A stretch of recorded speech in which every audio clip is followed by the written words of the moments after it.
Hello everyone, welcome back to my channel the wheel of fortune. कैसे हैं आप सब लोग? आई एम श्योर आप लोग सब बहुत अच्छे हो, हैप्पी फील कर रहे हो, अपना ध्यान रख रहे हो, अपने परिवार का भी ध्यान रख रहे हो, उनकी भी सेवा कर रहे हो, अपनी लाइफ एंजॉय कर रहे हो, अपनी लाइफ में बहुत खुश हो, हैप्पी हो, कंटेंट हो, अपनी ज़िंदगी में मज़े से जी रहे हो, किसी का नुकसान नहीं करते, किसी की दुखों का कारण नहीं बनते। इसलिए ईश्वर आपसे बहुत प्रेम करते हैं, आपकी रक्षा करते हैं और हर मुसीबत से आपको बचाते हैं।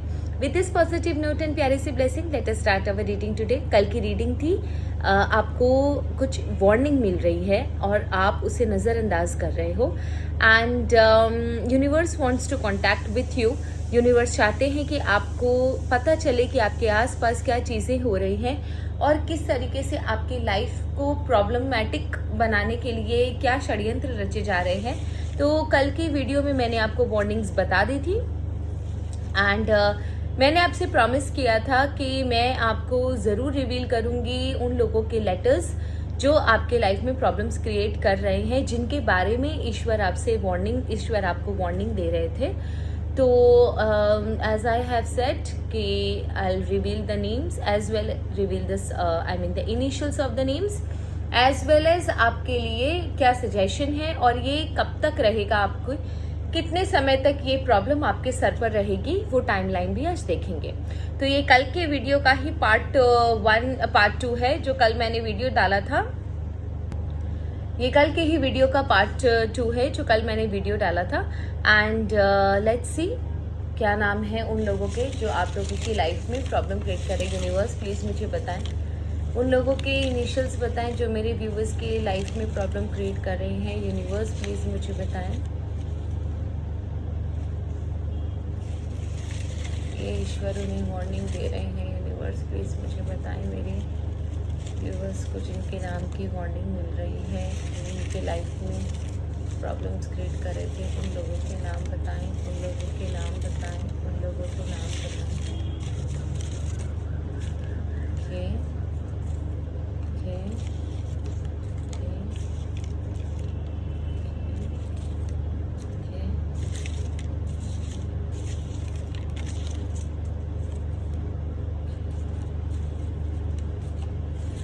Let me find out the names. मैं आपको उनके इनिशियल्स बता देती हूँ। जी, कोई भी इंसान अगर आपके लाइफ में जी नाम से है, एल नाम से है, के नाम से है,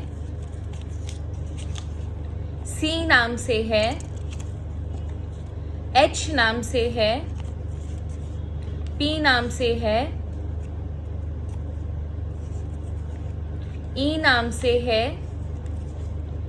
आर नाम से है, एम एंड एन।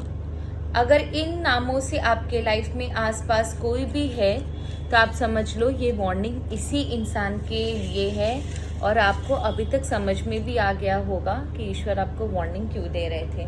अब मुझे सिर्फ ये जानना है कि इस समय आपके लिए सजेशन क्या है, इस समय आपके लिए सबसे इम्पोर्टेंट सजेशन क्या है, इस आदमी से बचने का सबसे इम्पोर्टेंट सजेशन, सबसे आसान रास्ता क्या है कि आपकी लाइफ में कोई तकलीफ भी ना आए और ये जो वार्निंग मिल रही है आपको, इससे आप बिल्कुल बच भी जाओ।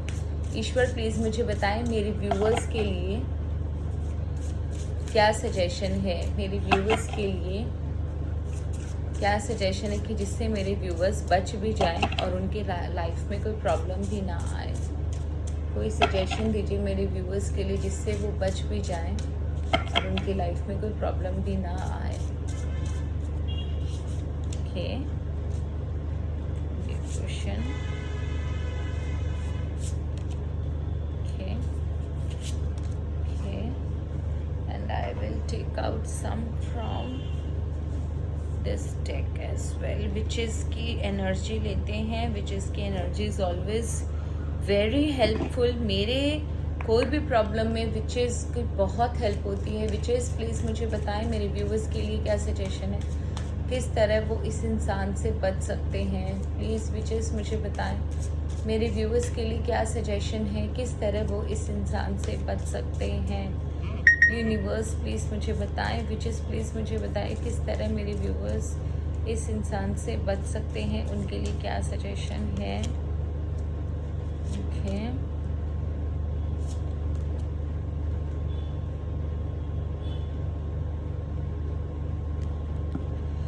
ओके सबसे पहले ये है कि गार्डन बेड्स आपके लिए सबसे इम्पॉर्टेंट है कि आप ना अंधों की तरह कोई भी डिसीजन ना ले, अंधों की तरह किसी का भी सजेशंस ना फॉलो करें। अगर ये इंसान आपका एम्प्लॉयर है या आपके करियर में कहीं पर भी आप जॉब करते हो या बिजनेस करते हो, कुछ भी ये इंसान कह दे रहा है और आप एकदम ब्लाइंडली ये चीज़ फॉलो कर रहे हो, जो वो कह रहा है वो फॉलो कर रहे हो, वो काम मत कीजिए। किसी के कहने पर भी, इस इंसान के कहने पर या इसके आसपास के लोगों के कहने पर आप कोई भी काम ना करें। आपके लिए सबसे इम्पोर्टेंट सजेशन है कि आप आंख खोलकर उतना ही काम करें जितना कि आप ले सकते हो। लॉजिकली चीज़ों को ऑर्गेनाइज करके सोचें, ब्लाइंडली किसी भी चीज़ को, किसी भी सजेशन को फॉलो ना करें। अपनी ज़िंदगी को, अपने काम को ऑर्गेनाइज्ड बनाएं, अपने थॉट्स को ऑर्गेनाइज्ड बनाएं और अपने हर एक एक्टिविटी को ऑर्गेनाइज्ड बनाएं। बिना सोचे समझे, आईज क्लोज करके जो मन किया ठीक है, चलो कोई बात नहीं, मेरे साथ कुछ भी बुरा नहीं होगा, ईश्वर मेरे साथ है, ये बात करके आप ब्लाइंडली कोई भी अगर आप स्टेप लेते हो तो उसका दायित्व ईश्वर पर नहीं है। अगर हम दिल से ही सोच सोच कर अगर आगे बढ़ना होता तो ईश्वर हमें कभी भी दिमाग देते ही नहीं। अगर हमें दिमाग मिला है इसका मतलब कि उसका इस्तेमाल करना है। तो आपके लिए बहुत ज़रूरी है दिल से ना सोचें। आप में से बहुत सारे लोग दिल से सोचते हो, प्लीज़ आप दिल से ना सोचें, दिमाग से सोचें, चीज़ों को ऑर्गेनाइज करें, अपनी लाइफ, अपने काम, अपनी एक्टिविटी, अपने डिसीजंस को ऑर्गेनाइज करें और उसके बाद ही आप कोई भी स्टेप ले। सबसे इम्पॉर्टेंट बात है कि कोई भी चीज़ स्थायी नहीं रहती है, कोई भी चीज़ स्थायी नहीं रहती है। अगर किसी ने कोई भी गलत आपके साथ किया है तो उसको उसका कंसिक्वेंसेस मिलेगा। अगर आप कोई गलत स्टेप्स लेते हो या आप कोई गलत डिसीजन लेते हो इम्पल्सिव होके, इमोशनल होके, तो ये भी समझ के रखिए उसका खामियाजा आपको भी भुगतना पड़ेगा। लेकिन ये इसकी जिम्मेदारी किसी और की नहीं रहेगी, इसकी जिम्मेदारी खुद है, आपकी खुद की होगी। आज ही इंसान से आप बच जाओगे, कल आपको ऐसे इंसान कई गुना ज्यादा मात्रा में मिलेंगे, नंबर्स में मिलेंगे, क्योंकि पूरी दुनिया, आधी दुनिया, मैं सच बोलूं तो इन्हीं लोगों से भरी हुई है। पूरी दुनिया में ये फैले हुए हैं ऐसे लोग, आपको जहां जाओगे वहां आपको मिलेंगे।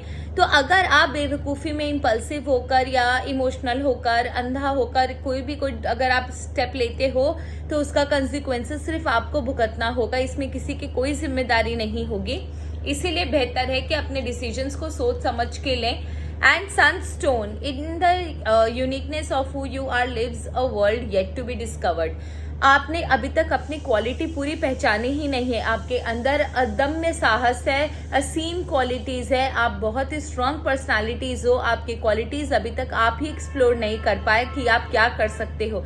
तो आपके लिए बहुत ज़रूरी है अपनी क्वालिटीज को पहचानना, अपने आप को पहचानना, अपनी ताकत को पहचानना। ना केवल किसी ने कुछ भी बोल दिया, सोसाइटी के नाम पर, फ्रेंडशिप के नाम पर, फैमिली के नाम पर सबके पीछे पीछे चलना। आप खुद के अंदर आपकी इतनी अच्छी क्वालिटीज है कि आप दूसरों का मार्गदर्शन कर सकते हो। तो आपके लिए बहुत ज़रूरी है अपने हिसाब से चीज़ों को देखना, डील करना, ना कि दूसरों के कहे मुताबिक कोई भी डिसीजन लेना। एंड डिवोशन, जिन्होंने आपकी हेल्प करी है, या ईश्वर हो या कोई इंसान हो, उनके प्रति आप डिवोशन दीजिए। इससे क्या होता क्या है, हम लोग बहुत छोटा ले लेते इस चीज़ को कि ग्रैटिट्यूड नहीं देते। Token of gratitude is very important, क्योंकि जिसने आपकी हेल्प करी, जिसने आपका काम किया, उसके प्रति आपका डिवोशन बहुत ज़्यादा इंपॉर्टेंट है।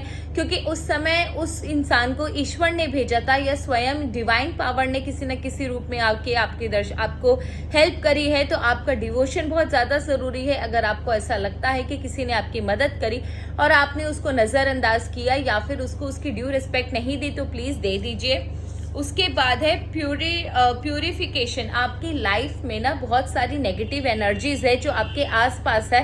देयर इज अ चांस कि आपको वो नेगेटिव एनर्जी अब तक पता चल गई होगी या पहले से पता थी, आपने उन चीज़ों को निग्लेक्ट किया। इस समय आपके लिए बहुत इंपॉर्टेंट है उन चीज़ों को, उन लोगों को प्यूरिफाई करना, अपनी लाइफ से उन लोगों को हटा देना। Please fertilizer, sanitizer, manure, pesticide, Baygon जो छिड़कना है छिड़को, पर इससे इस अपनी लाइफ से इन लोगों को हटा दो, क्योंकि आपके लाइफ में ये बहुत गंद फैला रहे हैं। आपके लिए सबसे इम्पोर्टेंट है थोड़ा सा दिल पे पत्थर रख के इनको साइड करो। डरने की जरूरत नहीं है। जो इंसान गलत करता है उसे अंदर से पता होता है कि वो गलत कर रहा है। इट्स जस्ट दैट उसका ग्रीड, उसका डिजायर, उसका डिमांड, उसकी जेलेसी, उसे उसका एंगर उसे ये चीज कबूलने नहीं देता। लेकिन सोल सब जानती है कि वो गलत कर रहा है। एंड डिटर्मिनेशन, आप अपने पैर तो जमाओ, उसके बाद कायनात आपके साथ है, ईश्वर आपके साथ है, माँ काली आपके साथ है। आप क्यों टेंशन लेते हो? You have to be determined. आपके अंदर ये ऊर्जा आनी चाहिए कि नहीं, मैं किसी को भी कुछ करने नहीं दूंगा, मैं बहुत स्ट्रांग हूँ, मेरी लाइफ में कोई कुछ नहीं कर सकता। जब तक आप अपने लाइफ की कमांड अपने हाथ में नहीं लोगे, आपके लिए प्रॉब्लम्स लोग क्रिएट करते रहेंगे। और कब तक? देखो, स्पिरिचुअलिटी, भगवान, ये सब ठीक है, बट आपको एक चीज मैं बता दूं, ईश्वर भी उन्हीं की मदद करते हैं जो खुद की मदद करते हैं। आप ईश्वर के नाम पर हमेशा ये नहीं कह सकते नहीं मेरा कुछ नहीं होगा। डिटर्मिनेशन, आपको डिटर्मिन्ड होना पड़ेगा, डिसीजंस आपको लेने पड़ेंगे, अपनी लड़ाई आपको लड़नी पड़ेगी। अर्जुन को भी लड़नी पड़ी थी अपनी लड़ाई। चाहते तो श्री कृष्ण महाभारत होने ही नहीं देते, वो तो एक सेकंड में चुटकी बजाते और सब जिसके पास जो जाना था वो चला जाता साम्राज्य। लेकिन उन्होंने ऐसा नहीं किया, क्योंकि सबको अपनी लड़ाई खुद लड़नी पड़ती है। जब अर्जुन रेडी नहीं थे तो उन्होंने उन्हें समझाया कि आपको लड़ना पड़ेगा, मैं आपका साथ दे सकता हूं, पर लड़ाई आपकी है, आपको लड़ना पड़ेगा। तो ये लड़ाई भी आपकी है और आपको लड़ना पड़ेगा, अदरवाइज आपकी लाइफ में अनगिनत टाइम इस तरीके के लोग आते रहेंगे। एंड इंडिपेंडेंस आपके लिए बहुत जरूरी है। आप बहुत इंडिपेंडेंट एक पर्सनालिटी बनना आपके लिए बहुत जरूरी है। आप किसी की वैलिडेशन की आपको जरूरत नहीं है, किसी के क्रिटिसिज्म को इतना सीरियसली लेने की जरूरत नहीं है। आप एक इंडिपेंडेंट पर्सनालिटी हो, अपनी इंडिपेंडेंस को एंजॉय कीजिए। कोई क्या बोलता है क्या नहीं बोलता है ये सोचने की जरूरत नहीं है। लोगों का काम है कहना, कुछ तो लोग कहेंगे। तो ये आप ये समझिए कि ये गाना किसी न किसी रीजन से बना होगा। प्लीज इस गाने के लिरिक्स याद कीजिए आज से ही और गुनगुनाना शुरू कीजिए। आपके लिए बहुत जरूरी है अपनी इंडिपेंडेंट पर्सनालिटी को, अपनी क्वालिटी को पहचानना, डिटरमाइंड होना। ईश्वर आपकी मदद करेंगे, पर सबसे पहले आपको अपने लिए आवाज उठानी होगी। ठीक है, तो ये था आप लोगों का ये वाला। अब ये टाइमलाइन मुझे देखनी थी, बहुत इंपॉर्टेंट था। टाइमलाइन मुझे देखना था कि आप लोगों की लाइफ में ये प्रॉब्लम कब तक रहेगी, कब तक सब चीजें सॉर्ट आउट हो जाएंगी। उसके बाद आप सुख की सांस एटलीस्ट इस इंसान से ले पाओगे। एक से ज्यादा इंसान भी हो सकते हैं, मैंने आपको इनिशियल्स बता दिए हैं। ठीक है ना, आप अपना देख लेना, इनिशियल्स आपको मिल गए हैं। ईश्वर प्लीज मुझे बताएं ये मुसीबत मेरे व्यूअर्स के सर पर कब तक रहेगी। ईश्वर प्लीज मुझे बताएं मेरे व्यूअर्स के सर पर ये मुसीबत कब तक रहेगी। ईश्वर प्लीज मुझे बताएं मेरे व्यूअर्स के सर पर ये मुसीबत।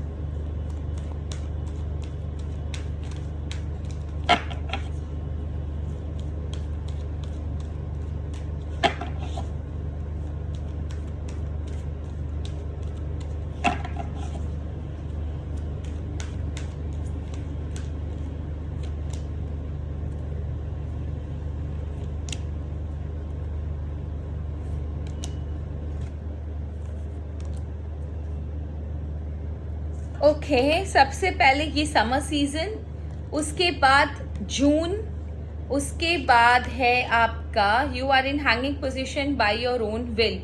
ओके, मैं आपको बताती हूँ। And delays but long lasting success would be the rainy season.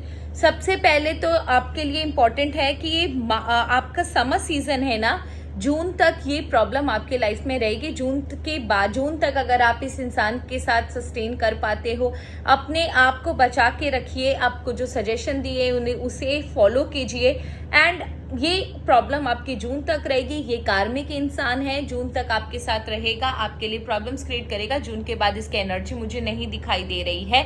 दूसरा बात ये है कि कुछ लोग बहुत ज्यादा लकी हैं, उनकी समर सीजन भी नहीं है, उनके लाइफ में इस इंसान की एंट्री हो चुकी है और एग्जिट का समय है। लेकिन फिर भी ना आप लोग अपने जिद की वजह से या अपनी बेवकूफ़ी की वजह से इस इंसान को अपनी लाइफ में अभी तक रखे हुए हो।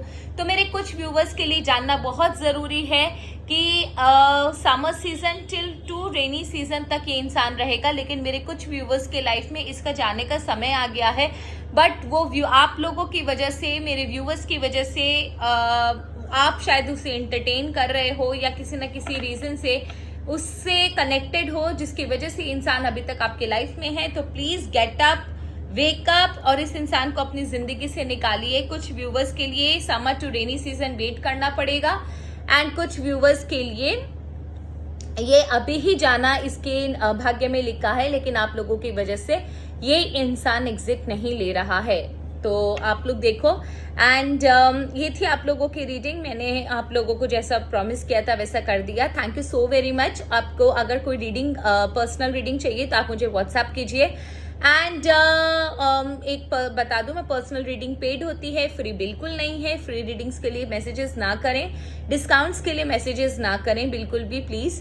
And one more important thing कि अगर आपको लगता है कि कोई पर्टिकुलर रीडिंग आपको चाहिए, कोई पर्टिकुलर टॉपिक पे आपको रीडिंग चाहिए, तो आप मुझे कमेंट सेक्शन में लिखो। अगर मुझे टॉपिक अच्छा लगेगा तो मैं डेफिनेटली आपके लिए उसके ऊपर रीडिंग ज़रूर बनाऊंगी। अगर उस टॉपिक से सबका फ़ायदा हो रहा है, सबके लिए सबका इंटरेस्ट है उस टॉपिक में, तो डेफिनेटली मैं उसके ऊपर ज़रूर वीडियो बनाऊंगी। तब तक के लिए धन्यवाद। हर हर महादेव।